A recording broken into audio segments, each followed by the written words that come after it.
लैला को भूल जाएंगे, मजनू को भूल जाएंगे, लैला को भूल जाएंगे, मजनू को भूल जाएंगे।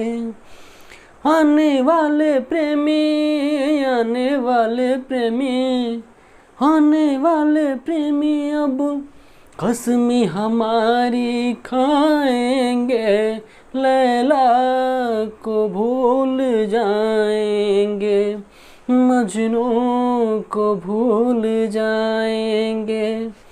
नमस्ते, नमस्कार, जय हिंद, भारत माता की जय। मैं सत्यम ठाकुर स्वागत करता हूं आप लोगों को दरोगा अड्डा पे। और मॉडर्न हिस्ट्री का एंशिएंट हिस्ट्री का सेशन चल रहा है, जिसमें मैंने आपको पढ़ा दिया है।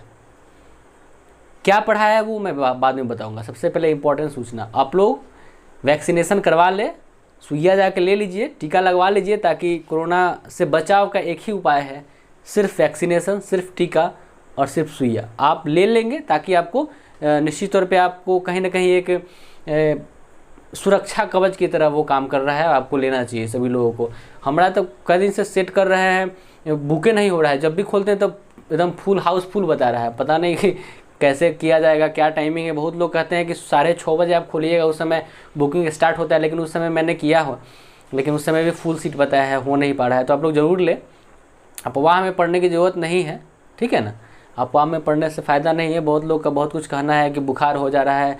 अरे भाई, जिस रोग का हम वैक्सीनेशन लेते हैं या फिर सुई लेते हैं, वो हमारा एंटीडोट होता है। वो उसी वायरस का से रिलेटेड रहता है, जो आपके शरीर में जाकर वो एंटीडोट तैयार करता है, ठीक है। तो कहीं ना कहीं थोड़ा बहुत वो होता है, उसमें ज़्यादा घबराने की ज़रूरत नहीं है। आप अवश्य रूप से लें उसको, और लेने के साथ साथ आपको कोई कुछ सोचने की ज़रूरत नहीं है। तो चलिए हम प्रारंभ करेंगे इस सेशन को बिना समय गंवाए हुए। लॉकडाउन है, हम विद्यार्थियों का कोई लॉकडाउन नहीं होता है। हम लोगों को चाहिए कि कंटिन्यू होकर और पढ़ाई को कंटिन्यू करें। बहुत लोग सोचते हैं अभी जो कोरोना महामारी है, बहुत लोग अभी तो कोरोना गया ही नहीं है, साथ ही साथ आपसे कह दे कि एक वाइट फंगस और ब्लैक फंगस भी आना शुरू हो गया है। माने क्या चल रहा है धरती, भगवान को क्या मंजूर है, क्या शिकवा गिला है इंसानों से, वो तो भगवान ही सब कुछ उन्हीं के हाथों में है, ठीक है। लेकिन साथ साथ हम इंसानों को भी यह सब कुछ ध्यान रखना होगा कि जो वैज्ञानिक कह दिए हैं, जो जानकार लोग हैं, जो सरकार का ऐलान है कि आपको ऐसे रहना है, मास्क लगाना है, 2 गज की दूरी यूज़ करना है, आपको मास्क साबुन से बार बार हाथ धोना है, साथ ही साथ आपको जो भी है सैनिटाइज़र वगैरह करना है, तो वो करते रहना चाहिए, ठीक है। और तो पढ़ाई को कंटिन्यू रखें, उसमें कहीं से कोई दिक्कत ना आने दे, ठीक है।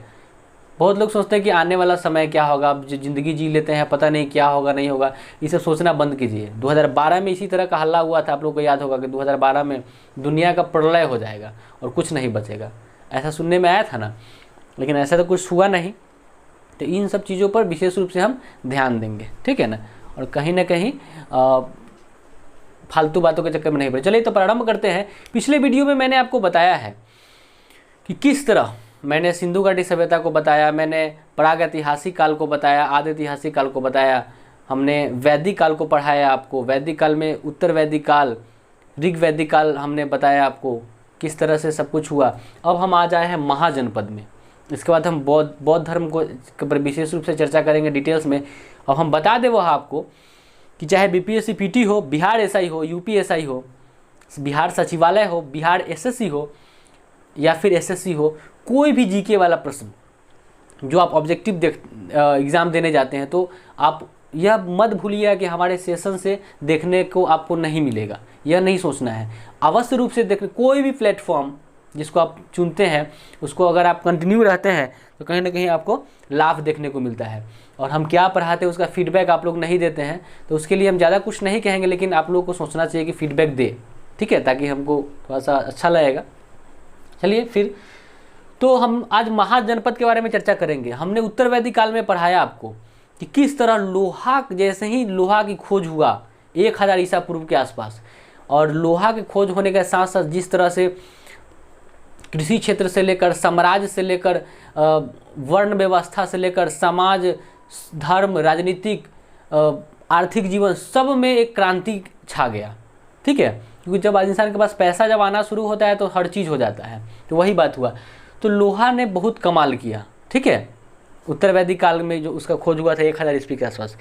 और वही लोहा यहाँ पर जब समाज का विस्तार होने लगा और आर्थिक जीवन, राजनीतिक जीवन, सामाजिक जीवन और धार्मिक जीवन जब विशेष रूप से बढ़ने लगता है, उसके साथ मैंने आपको बताया था कि किस तरह पहले एक कबीला में लोग रहा करते थे, कबीला से एक जन हुआ, जन से जनपद हुआ, जनपद से महाजनपद आ गया, जिसमें हम चर्चा करेंगे। तो वह समय होता है महाजनपद का 6ठी शताब्दी ईसा पूर्व के समय, 6ठी सदी से जनपद जो है वह महाजनपद का रूप धारण कर लेता है। इस चीज़ को हम देखेंगे। ठीक है, तो 6ठी शताब्दी याद रखेंगे, जनपद महाजनपद का रूप धारण कर लेता है।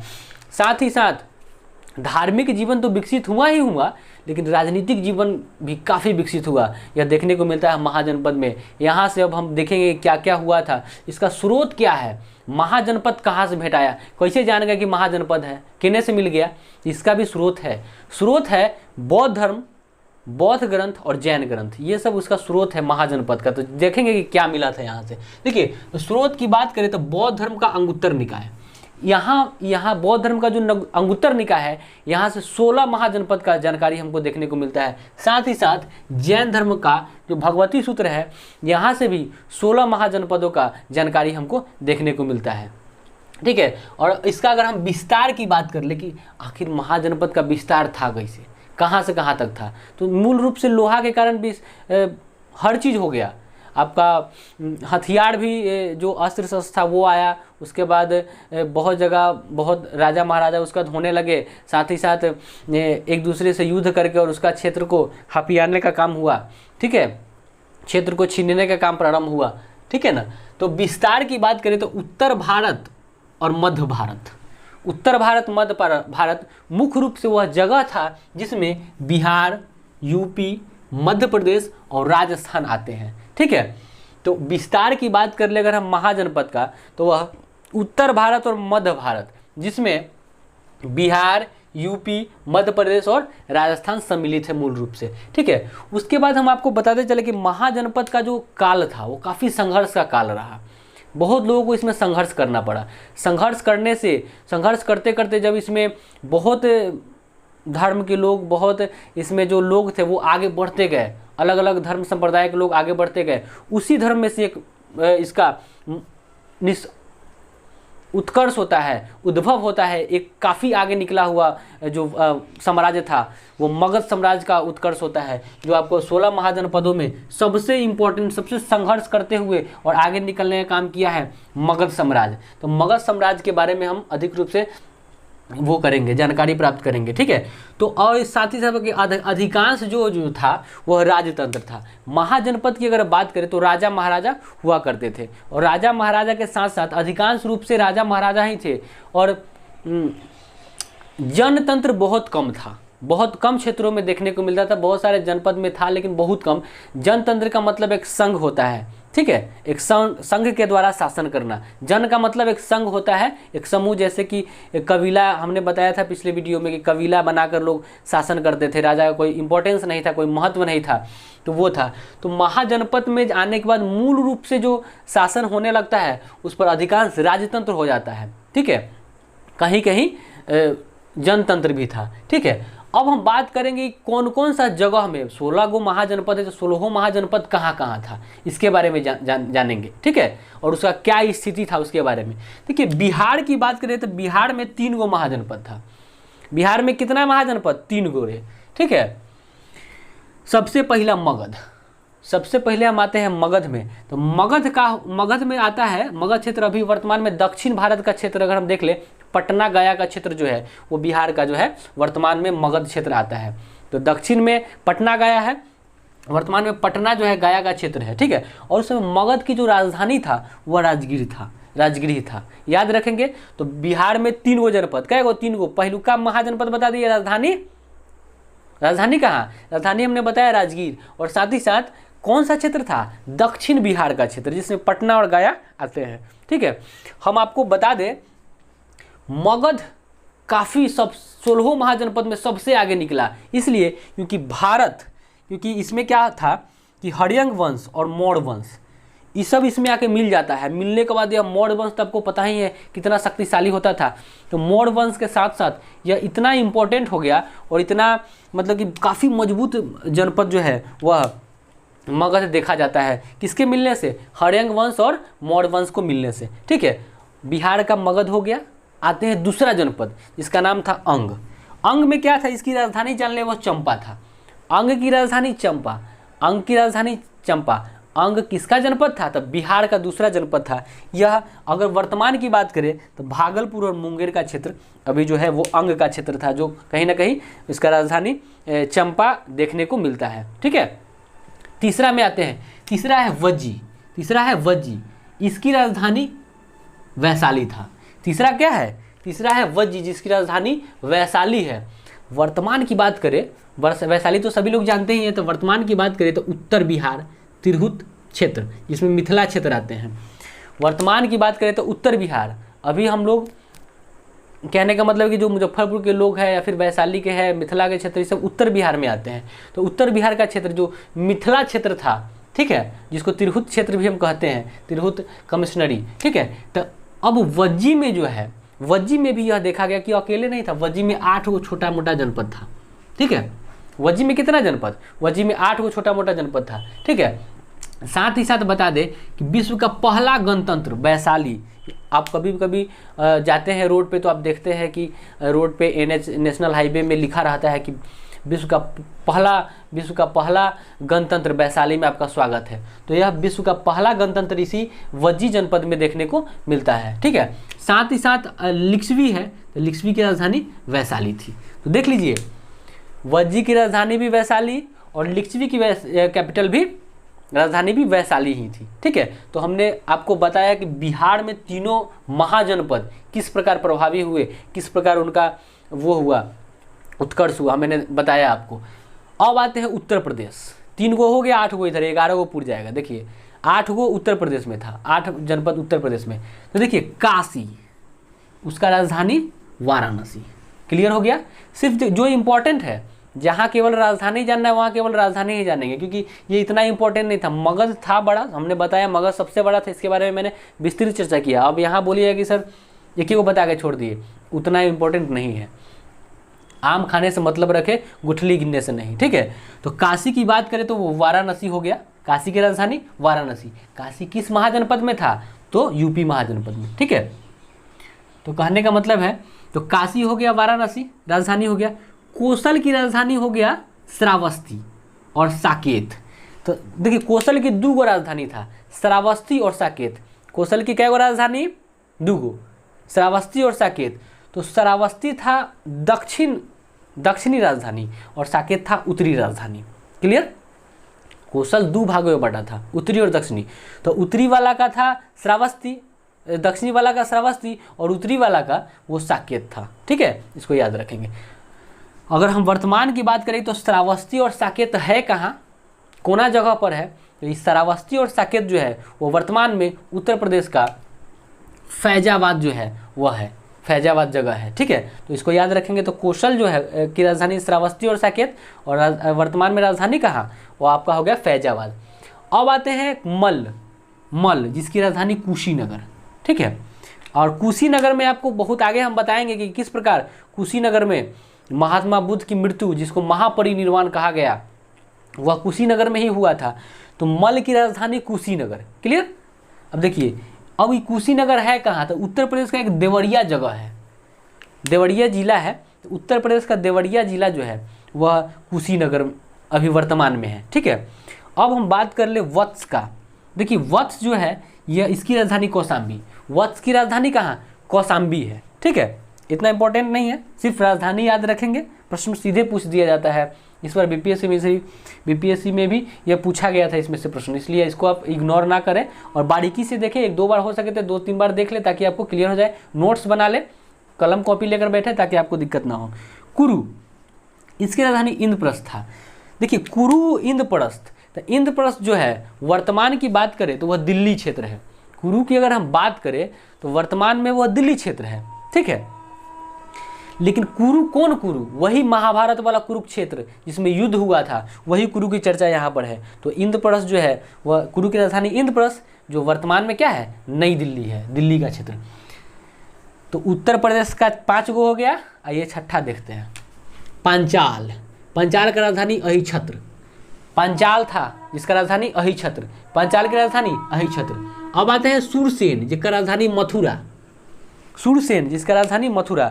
तो उत्तर प्रदेश का 8 जनपद में 7वां सुरसेन था जिसका राजधानी मथुरा था। ठीक है, अब आते हैं 8वां चेदी, इसका राजधानी सुक्तिमती या सोत्थीमती था। चेदी आता है 8वां जनपद, यूपी महाजनपद का 8वां जो जनपद है, महाजनपद, वो आता है चेदी। तो चेदी की राजधानी सुक्तिमती या सोत्थीमती, इसको याद रखेंगे। अब देखिए, साथ ही साथ हम आपको बताते चले कि चेदी का एक बहुत शक्तिशाली राजा हुआ करता था उस समय, जिसका नाम था शिशुपाल। तो चेदी का जो राजा था, शासक था शिशुपाल, जिसको भगवान श्री कृष्ण ने उसको मौत के घाट उतार दिए थे। तो इसको भी याद रखें। तो चेदी का राजा कौन था? शिशुपाल। पूछ देता है कि शिशुपाल कहाँ का राजा था? तो चेदी का राजा था। और मृत्यु कौन किया था? तो श्री कृष्ण किए थे, इसको याद रखेंगे। 8 गो ही हो गया, ठीक है। लेकिन 8 3 11 हुआ, 16 अभी 11 हुआ, अभी चाहिए आपको 7 और, ठीक है। सॉरी 5 और चाहिए, 5 और चाहिए। इसके लिए कहीं ना कहीं मध्य प्रदेश में एक महाजनपद देखने को मिलता है, अवंती। मध्य प्रदेश में एक महाजनपद अवंती, जिसकी राजधानी महिष्मती और उज्जैन था, 2 राजधानी था। तो हम बता दें कि अवंती जो था ना भैया, वह 2 क्षेत्र में बटा था। अवंती कितना क्षेत्र में बटा था? अवंती भी 2 क्षेत्रों में बटा था, एक उत्तर और एक दक्षिण। तो उत्तरी वाला जो था उसकी राजधानी उज्जैन था, और जो दक्षिणी वाला था उसका राजधानी, कहने का मतलब है कि महिष्मती था, ठीक है। उसके बाद आता है कि यही अवंती क्या के राजा थे? चंडपद्योत। चंडपद्योत एक राजा थे, कहाँ के? अवंती के राजा थे चंडपद्योत, ठीक है। अब जब ये बीमार पड़े थे ना, तो बिम्बिसार के दरबार में वो राजवैद्य रहता था जिसका नाम था जीवक। बिम्बिसार के दरबार में एक वैद्य रहा करते थे जिसका नाम था जीवक। तो जब ये चंडपद्योत जब बीमार हुए थे, तो बिम्बिसार जो थे वो जीवक को भेजे थे इनका इलाज करने के लिए, जाइए इनका इलाज करके आइए। तो जीवक जो है, इसको समझ में आ गया कौन थे जीवक? बिम्बिसार का दरबारी था, जो एक डॉक्टर था, चंडपद्योत का सेवा में गया था। साथ ही साथ मैंने मध्य प्रदेश में एक देखा, अवंती, जिसकी राजधानी 2 गो, महिष्मती और श्रावस्ती और उज्जैन। महिष्मती दक्षिणी और उज्जैन उत्तरी। अब आते हैं राजस्थान में भी एक महाजनपद देखने को मिलता है जिसका नाम था मत्स्य। तो राजस्थान में एक महाजनपद था जिसका नाम मत्स्य था, उसका राजधानी था विराटनगर, ठीक है। तो राजस्थान में एक राजस्थान में भी एक महाजनपद, जिसका कौन महाजनपद? राजस्थान में मत्स्य। राजस्थान में कौन सा महाजनपद? मत्स्य, जिसकी राजधानी थी, आपसे कहते हैं विराटनगर, ठीक है, विराटनगर था।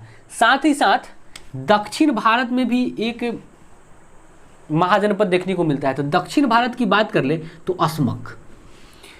दक्षिण भारत में एक असमक महाजनपद देखने को मिलता है जिसकी राजधानी पोतन या पोटली था, जो कि अभी आंध्र प्रदेश में है, ठीक है। तो दक्षिण वाला में अगर दक्षिण में जाएंगे तो कौन सा महाजनपद? तो असमक जहाँ महाजनपद, जिसकी राजधानी पोतन या पोटली था। क्लियर हो गया। साथ ही साथ अगर हम देखें तो भारत के अलावा विदेशों में भी कुछ महाजनपद देखने को मिला, ठीक है, जो वर्तमान में भी विदेश से पहले भारत का ही क्षेत्र देखने को मिलता था। तो कहने का मतलब कि भारत से बाहर का भी जो है वो पाकिस्तान, जो जिसमें कौन सा महाजनपद था? कंबोज। पाकिस्तान में कौन? कंबोज। पाकिस्तान में कौन सा महाजनपद? कंबोज। पाकिस्तान में कंबोज, जिसकी राजधानी रायपुर या हाटक था, ठीक है। तो पाकिस्तान में कौन सा था? कंबोज, जिसकी राजधानी रायपुर या हाटक हुआ करता था, ठीक है, रायपुर या हाटक हुआ करता था। और साथ ही साथ अगर हम अफगानिस्तान की बात करें तो वहाँ पे गंधार महाजनपद था जिसकी राजधानी तक्षशिला था। तो तक्षशिला जो है उस समय पहली शिक्षा का सबसे पहला शिक्षा का केंद्र माना जाता था, तक्षशिला विश्वविद्यालय, ठीक है ना। तो कहने का मतलब है कि अफगानिस्तान में एक गंधार, अफगानिस्तान में कौन सा महाजनपद? गंधार, जिसकी राजधानी तक्षशिला थी। देखिए आपसे प्रश्न पूछेगा कि भारत से बाहर कौन कौन से महाजनपद थे। तो मैंने 2 महाजनपद बताया, एक पाकिस्तान क्षेत्र में, एक अफगानिस्तान क्षेत्र में। तो पाकिस्तान में कम्बोज और अफगानिस्तान में आपको हमने बताया गंधार, ठीक है। तो जिसकी राजधानी तक्षशिला है। तो तक्षशिला प्रथम शिक्षा केंद्र स्थल माना जाता था, ठीक है। यहाँ पे मूल रूप से भारत और मौर्य काल के लोगों ने शिक्षा प्राप्त किया है तक्षशिला में, ठीक है। तो हम उम्मीद करते हैं कि हमने आपको बताया कि किस प्रकार महाजनपद का 16 महाजनपद का स्रोत कहाँ से आया, कहाँ से उत्पत्ति हुआ, कौन कौन से जगह से उसका विस्तार हुआ, कहाँ कहाँ उसका किस किस राज्य में, अभी अगर देख ले तो किस किस राज्य में महाजनपद विद्यमान है, इसको मैंने देखने का प्रयास किया और समझाने का प्रयास किया। हमने देखा कि बिहार में 3 महाजनपद, यूपी में 8 महाजनपद और मध्य प्रदेश, राजस्थान, दक्षिण भारत और साथ ही साथ भारत से बाहर 2, पाकिस्तान और अफगानिस्तान में भी 2 महाजनपद देखने को मिलता है। तो हमने मूल रूप से इसका आप राजधानी याद रखें, थोड़ा बहुत, ज़्यादा कुछ है नहीं, सिर्फ आप इसका राजधानी याद रखेंगे, ठीक है, आपका काम हो जाएगा, ठीक है। तो हम उम्मीद करते हैं कि आपको सेशन काफ़ी अच्छा लगा होगा और वीडियो को देखते रहें, लाइक शेयर सब्सक्राइब जरूर करें और थोड़ा सा सब्सक्रिप्शन भी आप लोग बढ़वाएं, जिसका भी हाथ दोस्त लोग को बताएं, आप शेयर करें कि हाँ यहाँ पे चल रहा है क्लासेस, ठीक है। बहुत सारा क्लास है, डिजिटल बोर्ड तो मेरा नहीं है, लेकिन मैं जितना जानता हूँ और जो मेरा एक्सपीरियंस है वो मैं आपको बताने का कोशिश कर रहा हूँ। तो चलिए मिलते हैं फिर वीडियो में बौद्ध धर्म के साथ। अभी के लिए धन्यवाद। जय हिंद।